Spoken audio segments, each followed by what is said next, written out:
Hi guys, నేను మీ MS Kumar. How are you? ఎలా ఉన్నారు అందరూ? సో ఈరోజు గ్రేహౌండ్స్ యొక్క కానిస్టేబుల్ పర్ మంత్ శాలరీ గురించి తెలుసుకుందాం. Greyhounds constable per month salary గురించి తెలుసుకుందాం. చాలా రోజుల తర్వాత వీడియో చేస్తున్నాను. కొంచెం డ్యూటీ పర్పస్ వీడియో చేయలేకపోయాను. సో ఈరోజు Greyhounds constable per month salary గురించి తెలుసుకుందాం. గ్రేహౌండ్స్లో ఏ విధంగా సెలక్షన్ ఉంటుంది, ట్రైనింగ్ ఎలా ఉంటుంది, వారి యొక్క డ్యూటీస్ ఎలా ఉంటాయి అనేది తెలుసుకుందాం. సో ప్రస్తుతానికి గ్రేహౌండ్స్ కానిస్టేబుల్కు మరియు ఇతర కానిస్టేబుల్కు వ్యత్యాసం అనేది ఉంటుంది. వారికి గ్రేహౌండ్స్గా సెలెక్ట్ అయిన వారికి నియర్లీ మిగతా కానిస్టేబుల్ల కంటే 60% అనేది ఎక్కువ రావడం జరుగుతుంది. 60% ఎక్కువ శాలరీ అనేది రావడం జరుగుతుంది. అది ఏ విధంగా క్యాలిక్యులేట్ చేస్తారు, అది ఏ విధంగా ఇస్తారు అనేది మీకు నేను ఇప్పుడు డీటెయిల్గా చెప్తాను, తెలుసుకోగలరు. గ్రేహౌండ్స్తో పాటుగా ఆక్టోపస్ అనేది కూడా ఉంటుంది. సో ఆక్టోపస్కి గ్రేహౌండ్స్కి 60% ఉంటుంది అండ్ ఆక్టోపస్కి 50% ఆఫ్ శాలరీ అనేది ఎక్స్ట్రాగా ఉంటుంది. సో ఇప్పుడు గ్రేహౌండ్స్ యొక్క పర్ మంత్ వస్తున్న శాలరీ గురించి తెలుసుకుందాం. సో మీరు వీడియోని కంటిన్యూగా చూడండి. Greyhound constable per month salary తెలుసుకుంటే వారి యొక్క బేసిక్ పే 24,280 రూపాయలు అనేది ఉంటుంది. బేసిక్ పే 24,280 రూపాయలు అనేది ఉంటుంది. డిఎన్ఎస్ అలవెన్స్ వచ్చేసి 7,291 రూపాయలు అనేది ఉంటుంది. హౌస్ రెంట్ అలవెన్స్ వచ్చేసి 5,827 రూపాయలు అనేది ఉంటుంది. అడిషనల్ హెచ్ఆర్ఏ 8% బేసిక్ పే మీద ఉంటుంది. 1,942 రూపాయలు అనేది వస్తుంది. ఇంటీరియం రిలీఫ్ ఫండ్ అనేది ఉంటుంది. సో ఇది 1,214 రూపాయలు అనేది వస్తుంది. రిస్క్ అలవెన్స్ వచ్చేసి 175 రూపాయలు. కిట్ మెయింటెనెన్స్ అలవెన్స్ 150 రూపాయలు. సో ఇక్కడ నుంచి greyhounds special allowance 50% basic pay plus DA అని ఉంటుంది. ఇది వచ్చేసి 15,786 రూపాయలు అనేది ఉంటుంది. So next 50% basic pay plus 50% DA మీద దీన్ని క్యాల్కులేట్ చేసి మనకు ఇవ్వడం జరుగుతుంది. సో దాంతోపాటు ఇంకా extra percent Greyhounds special allowance 10% basic pay మీద ఉంటుంది. సో ఇది 50 ప్లస్ 10 కలిపి 60% శాలరీ అనేది ఇవ్వడం జరుగుతుంది. సో నెక్స్ట్ వచ్చేసి సిటీ కాంపెన్సేటరీ అలవెన్స్ అనేది ఉంటుంది, ఒక 600 రూపాయలు. స్పెషల్ అలవెన్స్ అనేది ఉంటుంది, అదొక 600 రూపాయలు. సో టోటల్గా ఈ basic pay, DNS allowance, house rent allowance, additional HRA, interim relief fund, risk allowance, kit maintenance, Greyhounds special allowance and special allowance 2 city compensatory allowance మరియు special allowance. So total gross వచ్చేసి ఈ మొత్తం కలుపుకుంటే total gross వచ్చేసి Greyhounds కానిస్టేబుల్కి 60,291 రూపాయలు అనేది వారి యొక్క టోటల్ గ్రాస్ అనేది వస్తుంది. అంతేకాకుండా గౌట్ డిడక్షన్ అనేది ఉంటుంది. గౌట్ డిడక్షన్ కింద ప్రొఫెషనల్ ట్యాక్స్ అనేది ఉంటుంది 200 రూపీస్. సిపిఎస్ కాన్స్టిట్యూటరీ పెన్షన్ స్కీమ్ అనేది ఉంటుంది, దానికి 3,150 రూపాయలు కట్ అవుతుంది. తెలంగాణ లైఫ్ ఇన్సూరెన్స్ కింద 750 రూపాయలు అనేది గౌట్ డిడక్షన్ కింద కట్ అవ్వడం జరుగుతుంది. సో దాంతోపాటు నాన్ గౌట్ డిడక్షన్ కింద భద్రత ఉన్నది. సో భద్రత కింద 1,600 రూపాయలు కట్ అవుతుంది. సో ఆరోగ్య భద్రత కింద 300 రూపాయలు కట్ అవుతుంది. గ్రేహౌండ్స్ ట్రైనింగ్ పీరియడ్లో మెస్ బిల్ అనేది కట్ చేయడం జరుగుతుంది. సో మెస్ బిల్ అనేది నియర్లీ 5,800 రూపాయలు అనేది ఈ పర్టికులర్ పర్సన్కి కట్ అవ్వడం జరిగింది. సో ఈ శాలరీ స్లిప్ వచ్చేసి ఆగస్టు మంత్కి సంబంధించినది. సో ఈ శాలరీ స్లిప్ అనేది లాస్ట్కి డిస్ప్లే అవుతుంది, దానిలో చూసుకోగలరు. సో టోటల్గా ఆయనకు టోటల్ గ్రాస్ వచ్చేసి 60,293 రూపాయలు అనేది వస్తుంది. So so total govt and non govt deduction వచ్చేసి 12,006 రూపాయలు అనేది పర్టికులర్ పర్సన్కి కట్ అవుతుంది. సో ఈ టోటల్ గ్రాస్ నుంచి 12,006 రూపాయలు తీసివేస్తే టోటల్ హోమ్ శాలరీ సో ఈయనకు బై హ్యాండ్ వచ్చేది 48,287 రూపాయలు అనేది ఈయనకు హోమ్ శాలరీ రావడం అనేది జరుగుతుంది. సో నెక్స్ట్ వచ్చేసి అండ్ వీరికి సెపరేట్ టీఏ అనేది ఉంటుంది, ట్రావెల్ అలవెన్స్. సో ఇది పర్ డే అంటే పర్ డే 300 ఉంటుంది. పర్ డే 300 ఇంటూ 30 డేస్కి వేసుకుంటే 3,900. సో 9,000 అనేది వీరికి ఎక్స్ట్రాగా రావడం జరుగుతుంది. సో ఈ టీఏ అనేది శాలరీ స్లిప్లో చూపించడం జరగదు. సో వారికి పర్ డే 300 చొప్పున 9,000 ఎక్స్ట్రాగా టీఏ రావడం జరుగుతుంది. సో టోటల్ గ్రాస్ వచ్చేసి ఇప్పుడు టోటల్ గ్రాస్ నుంచి govt and non govt deduction తీసివేయగా వచ్చేది home salary. So home salary వచ్చేసి 48,287. సో దానికి టీఏ కలుపుకుంటే 9,000. సో టోటల్గా బై హ్యాండ్ ఆయనకు వచ్చేది 57,287 రూపాయలు అనేది బై హ్యాండ్ గ్రేహౌండ్స్ కానిస్టేబుల్కి రావడం జరుగుతుంది. సో ఇక్కడ గ్రేహౌండ్ స్పెషల్ అలవెన్స్ 50% బీపే అంటే బేసిక్ పే ప్లస్ డిఏ ఉంది కదా, దాన్ని ఎలా క్యాలిక్యులేట్ చేస్తారంటే, సో నెక్స్ట్ వచ్చేసి greyhound special allowance 50% BP plus DA equal to 15,786 rupees ఉన్నది. సో దాన్ని బేసిక్ పే మనకు ప్రతి కానిస్టేబుల్కి బేసిక్ పే అనేది 24,280 రూపాయలు అనేది ఉంటుంది. సో దాంట్లో వీళ్ళకి స్పెషల్ అలవెన్స్ కింద 50% ఉంటుంది. సో ఈ 24,280 రూపాయల నుంచి 50% అనగా 12,140 రూపాయలు అనేది వీరికి వస్తుంది. బేసిక్ పీపై 50% వచ్చేసి 12,140 రూపీస్ అనేది ఉంటుంది. మళ్ళీ డిఏపై 50% ఉంటుంది. సో టోటల్గా బేసిక్ మీదే టోటల్గా ఉండదు. సో డిఏపై 50% అనేది ఉంటుంది. సో డిఏ వచ్చేసి 7,291 రూపాయలకి 50% తీసుకుంటే 3,645.5 రూపీస్ అనేది ఈ బేసిక్ పే కాకుండా డిఏ సపరేట్ డిఏ ఉంటుంది.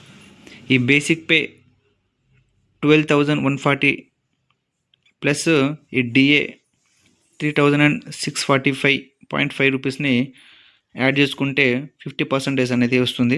సో టోటల్గా బేసిక్ పే ప్లస్ డిఏ ఈ 12,140 ప్లస్ 3,645.5. సో టోటల్ వచ్చేసి 15,785.5 రూపీస్ అనేది రావడం జరుగుతుంది. సో ఇది బేసిక్ పే ప్లస్ డిఏపై 50% ఇలా క్యాలిక్యులేట్ చేయడం జరుగుతుంది. సో 50% అయింది. నెక్స్ట్ 10% అనేది ఓన్లీ బేసిక్ పే మీదనే ఉంటుంది. సో దీనిలో బేసిక్ పే మీద 50%, నెక్స్ట్ డిఏ మీద 50%. సో టోటల్గా 60% ఉంటుంది కాబట్టి నెక్స్ట్ 10% వచ్చేసి బేసిక్ పే మీద లెక్కించడం జరుగుతుంది. సో బేసిక్ పే వచ్చేసి 24,280 రూపాయలు. సో దానికి 10% చూసుకుంటే 2,428 రూపాయలు అనేది 10% బేసిక్ పే అనేది ఉంటుంది. సో ఈ విధంగా ఈ 60% ఎక్స్ట్రాను ఈ విధంగా క్యాలిక్యులేట్ చేసి గ్రేహౌండ్స్ కానిస్టేబుల్కి ఇవ్వడం జరుగుతుంది. సో ఇది Greyhounds constable per month salary structure ఇలా ఉంటుంది. సో మీరు క్షుణ్ణంగా పరిశీలించుకోండి. DA, basic pay, DN allowance, housing allowance, additional HRA, interim relief and risk allowance, kit maintenance, Greyhounds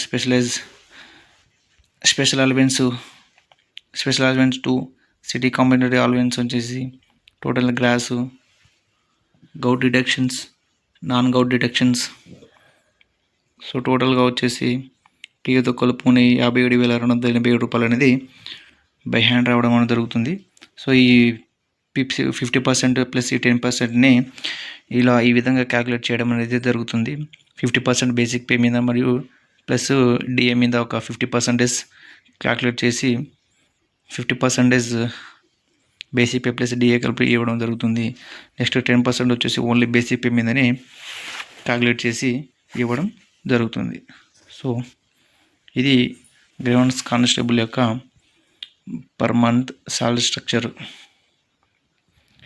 so next వచ్చేసి గ్రేహౌండ్స్ కానిస్టేబుల్ సెలక్షన్ విషయానికి వస్తే మొదటగా సివిల్ ఏఆర్ టీజీఎస్పీ కానిస్టేబుల్గా నియమితులైన వారికి గ్రేహౌండ్స్ కానిస్టేబుల్గా చేయడానికి ఛాన్స్ ఉంటుంది.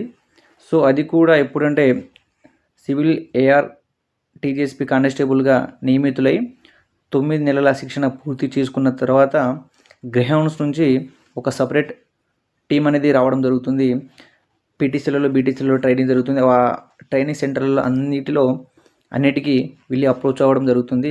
వీరు వచ్చేసి అక్కడ వెళ్ళిన తర్వాత గ్రేహౌండ్స్ కోసం ఎవరు విల్లింగ్ ఉన్నారు అని మన యొక్క కమాండెంట్ లేకుంటే ఆ ట్రైనింగ్ ఇన్ఛార్జ్ ద్వారా మనకు ఇన్ఫర్మేషన్ ఇవ్వడం జరుగుతుంది. విల్లింగ్ ఉన్న వారి దగ్గర నుంచి విల్లింగ్ నెట్ జరుగుతుంది. విల్లింగ్ ఎవరెవరు ఉన్నారు అన్న వాళ్ళందరినీ ఒక గ్రూప్గా చేసి విల్లింగ్ ఉన్న వాళ్ళందరినీ గ్రూప్గా చేసి వారికి టెస్ట్లు పెట్టడం జరుగుతుంది. టెస్ట్ అనేది కండక్ట్ చేయడం జరుగుతుంది. ఆ టెస్ట్కి వచ్చేసి 5 కిలోమీటర్ రన్నింగ్ ఉంటుంది. 5 కిలోమీటర్ రన్నింగ్ ఉంటుంది. 5 కిలోమీటర్ రన్నింగ్ అయిపోయిన తర్వాత పుషప్స్ ఒకటి ఉంటాయి. పుషప్స్ నియర్లీ 25 to 30 ఉంటుంది. మరియు చినప్స్ అనేది ఉంటాయి. 6 to 10 వరకు చినప్స్ ఉంటాయి.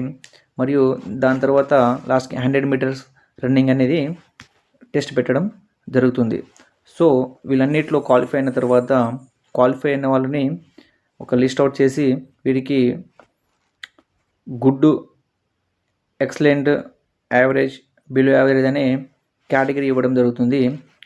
టెస్ట్ చేసిన తర్వాత గ్రేహౌండ్స్కి కావాల్సిన మెంబర్స్లలో మన ఎక్సలెంట్ కేటగిరీలో ఉన్న వాళ్ళని మొదటగా తీసుకోవడం జరుగుతుంది. తర్వాత మిగతా వారిని గుడ్, యావరేజ్ వాళ్ళని వేకెన్సీని బట్టి వారి యొక్క పర్ఫార్మెన్స్ని బట్టి వాళ్ళని తీసుకోవడం అనేది జరుగుతుంది. సో ఇక్కడ నుంచి సెలక్షన్ ప్రాసెస్ అయిపోయిన తర్వాత నుంచి అక్కడ మన 9 months ట్రైనింగ్ పీరియడ్ అయిపోయిన వెంటనే మనం డైరెక్ట్ వెళ్ళి సెలెక్ట్ అయిన వారు డైరెక్ట్ వెళ్ళి గ్రేహౌండ్స్ యొక్క ప్రిమోజిబేట్లో ఉన్న గ్రేహౌండ్ రిపోర్ట్ చేయడం జరుగుతుంది. సో అక్కడ నుంచి వారికి 3 months 3 నెలల కఠినమైన శిక్షణ అనేది ఉంటుంది. గ్రేహౌండ్స్ శిక్షణ ఒక్కసారి చేసి వచ్చిన తర్వాత ప్రపంచంలో అయినా సరే ఎక్కడైనా సరే నువ్వు దేనైనా ఎదిరించి నీవు రక్షించుకుంటూ రాగలవు. సో ఈ 3 months కఠినమైన శిక్షణ పూర్తి చేసుకుని వారికి ఉన్న వారి బ్యాచెస్లో పంపించడం జరుగుతుంది 3 months ట్రైనింగ్ అయిపోయిన తర్వాత. సో డ్యూటీస్ విషయానికి వస్తే ఇక డ్యూటీస్ విషయం మనం చెప్పుకోవడం కుదరదు, మనం చెప్పలేము. అది సెలక్షన్ ప్రాసెస్ మరియు వాళ్ళ యొక్క శాలరీ స్ట్రక్చరు, వాళ్ళ ట్రైనింగ్ పీరియడ్ అనేది మీకు చెప్పడం జరిగింది. మరియు వారు ట్రైనింగ్ ఎంత కఠినంగా ట్రైనింగ్ ఇస్తారో అంతే విధంగా ఫుడ్ అనేది ఉంటుంది. అండ్ 3 months కఠినమైన శిక్షణ తీసుకున్న వారే అందులో ఉంచడం జరుగుతుంది.